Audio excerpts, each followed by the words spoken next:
गणपति बप्पा मोरिया। भगवान गणेश जी बुद्धि और विवेक और शुद्धता के देवता माने जाते हैं। उनकी कथाएं हमें जीवन का सही मार्ग दिखाती हैं।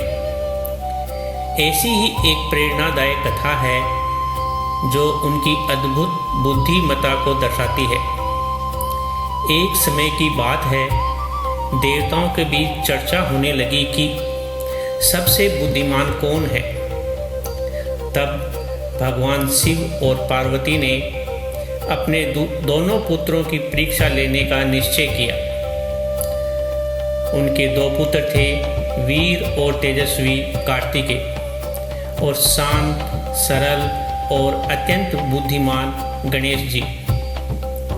भगवान शिव बोले, जो पहले पूरे ब्रह्मांड का चक्कर लगाकर वापस आएगा वही सबसे बुद्धिमान कहलाएगा। यह सुनते ही कार्तिकेय जी तुरंत अपने वाहन मोर पर सवार हो गए और तेज गति से ब्रह्मांड की यात्रा पर निकल पड़े। उनके मन में था, मैं ही जीतूंगा। लेकिन गणेश जी वहीं शांत बैठे रहे। उनका वाहन था एक छोटा सा मूषक। इतनी लंबी यात्रा आसान नहीं थी। उन्होंने सोचा, क्या केवल तेज दौड़ना ही समाधान है? गणेश जी ने आंखें बंद की और गहराई से विचार किया। तभी उनके मन में एक अद्भुत विचार आया। वे उठे और अपने माता पिता के पास गए, श्रद्धा से उनके चरणों और उनकी 3 बार परिक्रमा की। फिर हाथ जोड़कर बोले, मेरे लिए मेरे माता पिता ही पूरा ब्रह्मांड है। उनकी परिक्रमा करना ही समस्त संसार की परिक्रमा के समान है।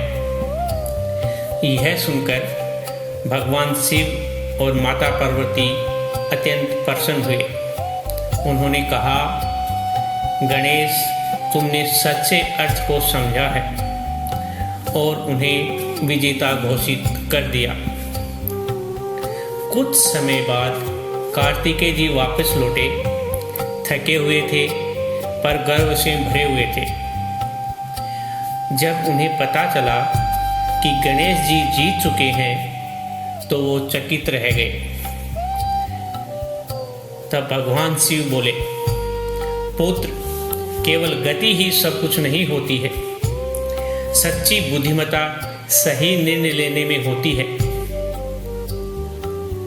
यह सुनकर कार्तिकेय जी को अपनी भूल का एहसास हुआ।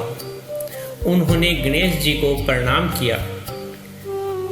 गणेश जी ने मुस्कुराते हुए अपने भाई को गले लगा लिया।